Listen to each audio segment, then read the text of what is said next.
Y le agradezco mucho a Claudia Sheinbaum, precandidata de Morena, PT y Partido Verde a la presidencia de la República, que me tome la llamada. Claudia, ¿cómo estás? Buenas tardes.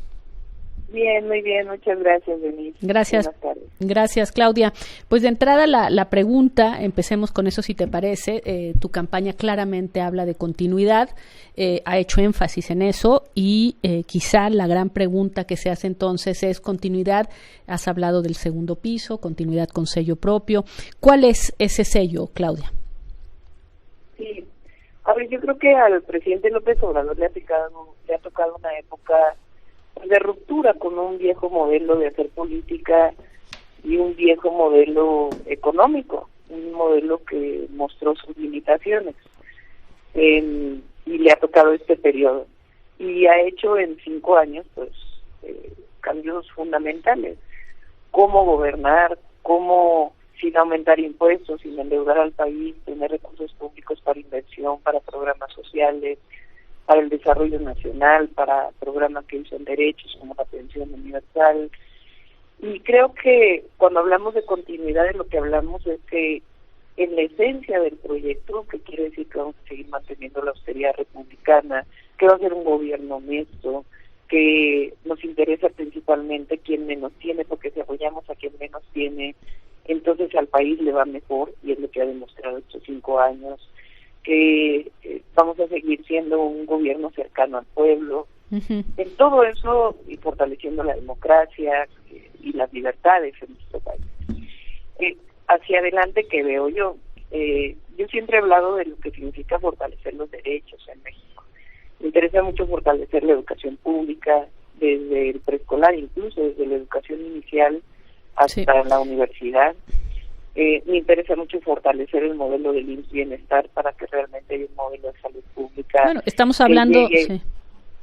No, perdóname, te interrumpo porque educación y salud, que son 2 de los temas en los que no ha salido bien este gobierno. Bueno, se ha invertido mucho en educación básica, en los maestros principalmente, y en este nuevo modelo de la nueva escuela mexicana, para consolidarlo. Y también educación media, superior y superior, que creo yo que es un elemento sustantivo que tenemos que seguir fortaleciendo hasta adelante. Fortalecer este sistema de salud pública, que es fundamental. El acceso a la vivienda, que creo que todavía hay que avanzar mucho más, que son los grandes derechos. Y después a mí me interesa, por mi origen, evidentemente, por mi investigación a la que me he dedicado, fortalecer los temas ambientales, no solamente la transición energética, sino también lo que significa la descontaminación de ríos, el fortalecimiento de ciertas reservas de la biosfera, áreas naturales protegidas. A ver, déjame... Al mismo tiempo... Sí. No te iba a preguntar sobre un tema en concreto acerca de esto de la continuidad y el sello propio, y quería preguntarte sobre algo que estamos, pues todo el mundo muy impactado. Fueron las imágenes que vimos en Texcatitlán, unos pobladores cansados de la extorsión, se enfrentan con machetes contra un grupo armado. Por cierto, el pueblo ahorita está viviendo momentos muy difíciles, aterrados, están siendo amenazados, y muchos vemos eso y decimos, bueno, hay un problema clarísimo en donde en la seguridad y en el tema del combate a este tipo de delincuencia, del cobro de piso, y eso, no ha habido un gran avance. ¿Cuál sería, por ejemplo, la diferencia que aportaría Claudia Sheinbaum en materia de seguridad? Yo creo que por un lado hay que seguir fortaleciendo las causas, o la atención a las causas, no solamente con Jóvenes Construyendo el Futuro, el fortalecimiento de la educación, sino también con otros programas que desarrollamos en la ciudad que fueron muy exitosos, como Jóvenes Unen al Barrio, en donde damos alternativas a los jóvenes, previas inclusive a Jóvenes Construyendo el Futuro. Nosotros sacamos 11,000 jóvenes de la delincuencia, más o menos. Entonces, hay que fortalecer esa parte de atención a las causas. Y la otra que nos dio un resultado muy importante en la ciudad es que hay que fortalecer el área de inteligencia e investigación vinculada con las fiscalías estatales, la Fiscalía Federal y, por supuesto, el Poder Judicial, que también tiene que asumir su responsabilidad en la pacificación. O sea, detener a esta gente también, es decir, proteger a las poblaciones. El problema que tiene, exactamente, pero una parte es, digamos, la Guardia Nacional, pero otra parte es la detención, el que realmente disminuya, ha disminuido, pero todavía hay que avanzar en la disminución de la impunidad frente a delitos. A ver, déjame hacer una pausa. Perdón, Claudia, tengo que hacer una pausa y regreso contigo para seguir escuchando y hablando de estos temas. Ya volvemos. Regresamos, estamos aquí atando cabos y está con nosotros la candidata, precandidata, sí, ahorita yo soy precandidata a la presidencia, Claudia Sheinbaum. Te preguntaba, Claudia, sobre el tema de cómo proteger a las poblaciones que hoy están desprotegidas frente al tema de, por ejemplo, el cobro de derecho de piso de grupos criminales. Me decías más apoyo para erradicar las causas, que eso puede llevarse mucho tiempo. Tiene que haber una manera de evitar lo que acabamos de ver en Texcatitlán y que sea a más corto plazo. Sí, a ver, yo creo que es importante que se conozca cómo es nuestro sistema para que se entienda. Obviamente la primera parte tiene que ver con presencia de la Guardia Nacional, presencia de mejores policías, pero eso es preventivo, evita que se cometan los delitos. ¿Cuál es la otra parte? Pues es la detención de un delincuente, la detención de las bandas delincuenciales. Uh-huh. ¿Qué es lo que le pasa a un ciudadano? Un ciudadano puede, ¿a quién denuncia? Pues puede ir a denunciar, no al policía, porque el policía no puede hacer nada si no hay un delito en flagrancia, uh-huh, o a un guardia nacional, porque no está en flagrancia. Sí, a los ministerios públicos. Alguien llega y dice, uh-huh, si alguien llega y dice, esta persona que está aquí me extorsionó el día de ayer, ¿qué se le dice? Ve y presenta tu denuncia a la Fiscalía General de Justicia, o a la Fiscalía de Justicia, o a la Fiscalía General de la República, y se le deja al ciudadano el problema. Aquí el asunto es cómo fortalecemos la inteligencia y la investigación, y que la Guardia Nacional y las policías tengan una parte de esa inteligencia y investigación para que se le quede a esas corporaciones la posibilidad de llevar a la Fiscalía, y de la Fiscalía a su vez a un juez, para que haya un orden de cateo o un orden de aprehensión. Uh-huh. Normalmente es la Fiscalía quien hace la investigación. Y eso es lo que nosotros rompimos en la ciudad. En la ciudad lo que hicimos es que la policía puede hacer investigación de inteligencia. ¿Propones eso para el país? Se coordina tiene que haber un fortalecimiento mucho mayor de la inteligencia e investigación. Y en el caso de la extorsión, tiene que convertirse en delito grave y en persecución de oficio, porque si no se le deja todo al ciudadano, que tiene un temor enorme vinculado con lo que significa una denuncia de una extorsión.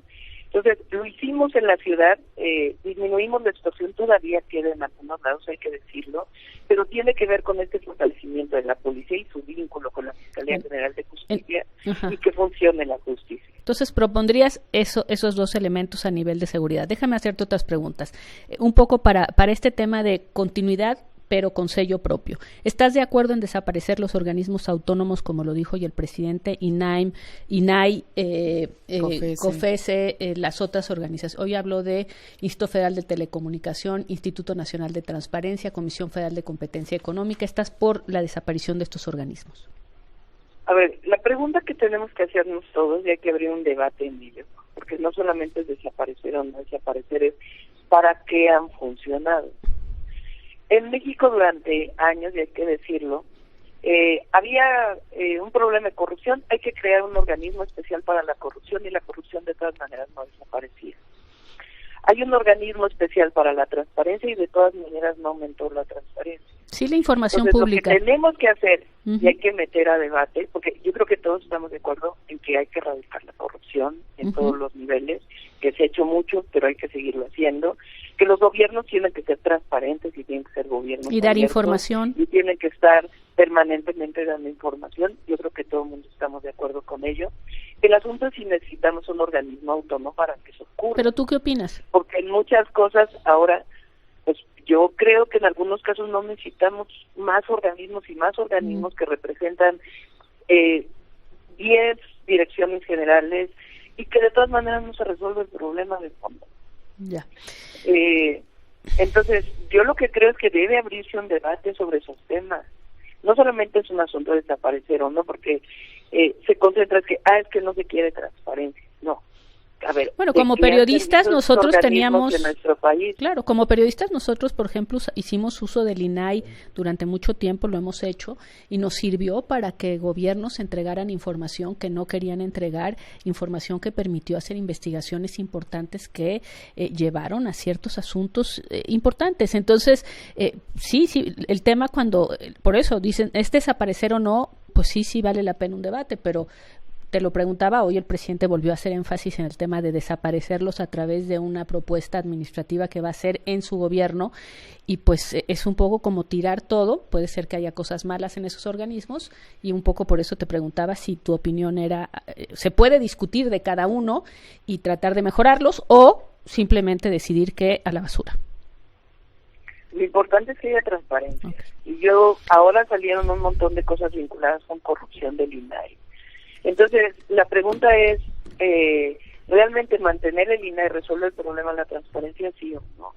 ¿O cómo podemos generar otras cosas que no signifiquen seguir aumentando una cantidad de burocracia enorme en nuestro país? Yo creo que ese debate es fundamental darlo, porque los organismos a veces no resuelven el problema.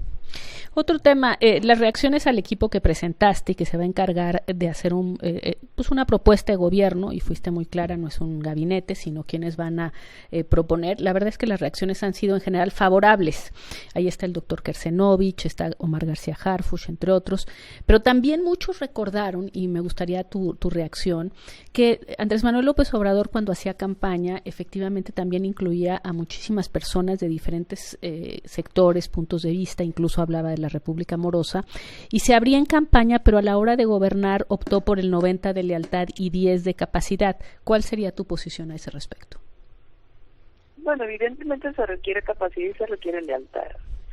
O sea, yo creo que son las dos cosas. Y también hay que decir que una buena parte, o la gran mayoría, si no es que todos los secretarios del gobierno de México tienen enormes capacidades.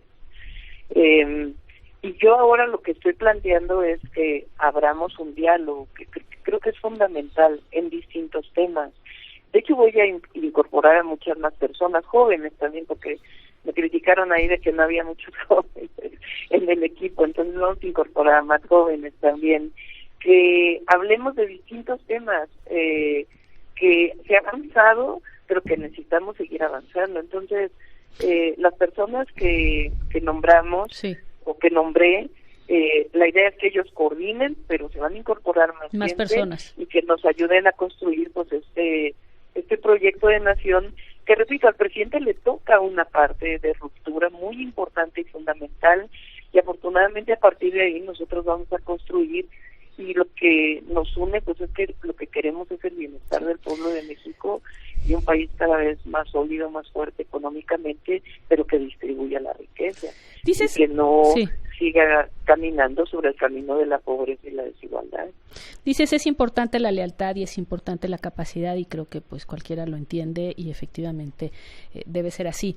Quizá el tema es, como el presidente lo planteaba, 90 de lealtad y 10 de capacidad, y ahí ya no creo que muchos estuvieran de acuerdo. Y, por ejemplo, yo veo tu equipo y pues no es lo mismo Kersenovich que Hugo López-Gatell, o no es lo mismo la política científica encabezada por Elena Álvarez Bulla que por Rosaura Ruiz. Entonces, la reacción ha sido muy positiva, y ahí también es donde te preguntaría yo si ese segundo piso también significa pues un mayor empeño, un mayor apoyo en el tema de las capacidades. Sí, pues ya cuando decidamos nuestro gabinete, lo que vamos a ganar. Va a ser una combinación de ambas cosas. Ahora, no me parece que Leti Ramírez sea... El otro día no la mencioné, tuve la oportunidad de... No mencioné a Leticia Ramírez. Bueno, tú lo querías. Ramírez, sí. Ajá. No, porque se ha mencionado en los medios. Pero no te la había yo puesto. La verdad, ha hecho un gran ¿sí? esfuerzo con los libros de texto. No sabes lo impresionante que es lo que han hecho para la educación media superior. Ni siquiera yo lo conocía, porque a veces no se conoce mucho de lo que se ha trabajado de la nueva escuela mexicana en educación media superior, y a partir de ahí vamos a seguir avanzando.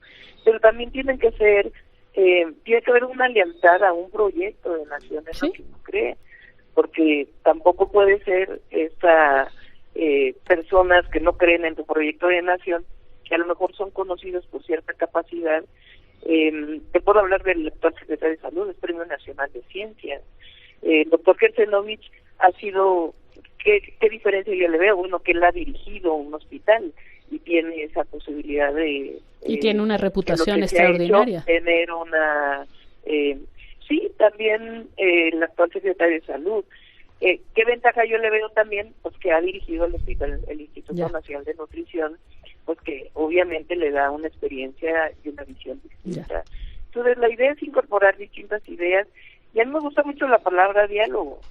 Creo que lo que se va a establecer con este grupo pues es abrir una serie de diálogos que nos permitan ir fortaleciendo nuestro proyecto. Bueno, y en el tema de estas adquisiciones, vamos a llamarlas así, como Alejandro Murat, que fue gobernador de Oaxaca, incluso precandidato o sea, aspirante a la candidatura presidencial por el Frente, Javier Corral, obviamente panista de toda la vida. ¿Por qué se necesitan los necesitan? ¿Para qué sirve? ¿Hace falta? Pienso en lo que pasó con el presidente cuando incluyó a gente como Cuauhtémoc Blanco para gobernador en Morelos, hoy el peor gobernador calificado por su población. ¿De qué sirven en este tema de las lealtades este tipo, digamos, de adquisiciones de la oposición? A ver, yo creo que son... personas que tienen quizá una visión y un conocimiento importante. Y yo creo que es decir, yo he hablado de unidad interna, pero también de suma, de muchas otras personalidades. Habrá unos que no queremos sumar, ¿verdad? Pues obviamente a Calderón no lo queremos sumar a la Cuarta Transformación, ni creo que se dejaría, pero hay muchas otras personas que ya no se sienten a gusto en el otro proyecto, que es excluyente, absolutamente excluyente hacia los suyos y hacia muchos otros, que ponen por encima de todo la exclusión. La verdad, yo no los he oído hablar de inclusión, y nosotros sí somos incluyentes, en el sentido de muchas personalidades que yo creo que tienen mucho que aportar al país, y que hay que escucharlos y hay que integrarlos en esta construcción de este nuevo México que se está generando. Finalmente se está construyendo una nueva hegemonía en nuestro país. Tú piensas la ruptura que ha hecho, ustedes piensan la ruptura que ha significado el presidente López Obrador, y muchas personas que no se sienten a gusto ya que quieren seguir participando. Obviamente no es que van a ser, no sé, secretarios de Estado, ¿verdad? Pero se reservan el derecho de admisión, Claudia, es lo que pregunto, o sea... no, bueno, claro que sí. Bueno, es que cuando veo, sí. O sea, por eso te lo preguntaba, y yo sé, tú tuviste una buena relación como jefa de gobierno, pero con el gobierno de Morelos, y yo lo veo y digo, caramba, cuando ves cualquier encuesta de cómo ha sufrido la población en Morelos por la violencia, la crítica hacia ese gobernador, y pienso que ganaron. Se le critica mucho a Cuauhtémoc Blanco, pero no se le critica nada al fiscal. Regresando al primer tema. O sea, porque el fiscal de Morelos, yo sí puedo decir que es responsable de una buena parte de la violencia en Morelos. Porque normalmente se dice, es el Ejecutivo. ¿Y qué hace la Fiscalía? ¿Y qué hace el Poder Judicial? Y son importantísimos, fundamentales en la pacificación del país y en la construcción de un país mucho más seguro. Entonces, yo creo que hay que evaluar a todos en esa perspectiva. Y sí estamos sumando muchas personalidades, personajes de la vida pública que han tocado a nuestra puerta y nos han dicho, nos interesa contribuir en este tema, nos interesa contribuir en este otro tema, y les abrimos la puerta a algunos, pues evidentemente que han afectado mucho. Por ejemplo, el gobernador Murat pues tuvo una excelente relación con el presidente López Obrador en su momento cuando le tocó. Entonces, cuando dicen, oye, yo quiero colaborar, quiero aportar ideas, adelante, ven a aportar ideas. Ya después veremos en si tienen algún espacio, no tienen algún espacio. ¿Se prefigura en este equipo algo del gabinete o el gabinete va a ser de otra fuente totalmente distinta? No, ya pues me dijiste que vas a ganar. Ya tocará hablar de eso. Bueno. Más adelante ya hablaremos. Bueno, está bien. Pero yo creo que es importante en este momento la construcción de este diálogo. Te quisiera hacer una última pregunta sobre el bastón de mando. Se me acaba el tiempo. Déjame hacer una pausa y regreso contigo. Ya volvemos. Regresamos, estamos aquí atando cabos. Claudia, te agradezco mucho que te hayas quedado en estos cortes comerciales y te hago la pregunta. Todos vimos la ceremonia del bastón de mando, muy vistosa, y luego ocurrieron varias cosas que llevaron a muchos a más bien a pensar que la preeminencia del presidente en asuntos del movimiento al que ustedes pertenecen, pues se mantiene. Y yo te diría, ¿no es ese un elemento importante en tu campaña, lograr mandar un mensaje convincente de autonomía y de control? A ver, mira, primero yo estoy muy orgulloso de ser parte del movimiento que encabeza, porque hoy es presidente de la República y que ha encabezado el presidente Andrés Manuel López Obrador. El presidente tiene una popularidad enorme en el país, pero además es amor lo que siente la gran mayoría del pueblo de México por él. Y la verdad es que es un orgullo ser parte de este movimiento y es un orgullo caminar con el presidente Andrés Manuel López Obrador. A cada quien nos tocará en su momento, y me tocan muchas cosas que tienen que ver con la coordinación del movimiento, mi propia coordinación de la campaña, lo que tiene que ver con Morena, pues una parte obviamente me toca a Mario Delgado, a Citlali, otra parte pues yo tengo mi opinión, hay otras partes que están definidas por los propios estatutos, y ahí pues estamos tomando decisiones conjuntas. Y ya me tocará en su momento gobernar a mí, y por lo pronto pues el presidente es el presidente en este momento también. No, pero creo que no, o sea, cuando sí te lo pregunto y nada más quiero ser clara. No, bueno, a ver, dime. Tenemos una historia en donde todo el mundo sabe que somos parte de este movimiento. Yo también ya fui jefa de gobierno, soy mujer y nací en la Ciudad de México, él nació en Tabasco, tenemos por nuestra propia historia, yo soy científica, pues él ha sido político toda su vida y ha dedicado una buena parte de su vida a la construcción de este movimiento.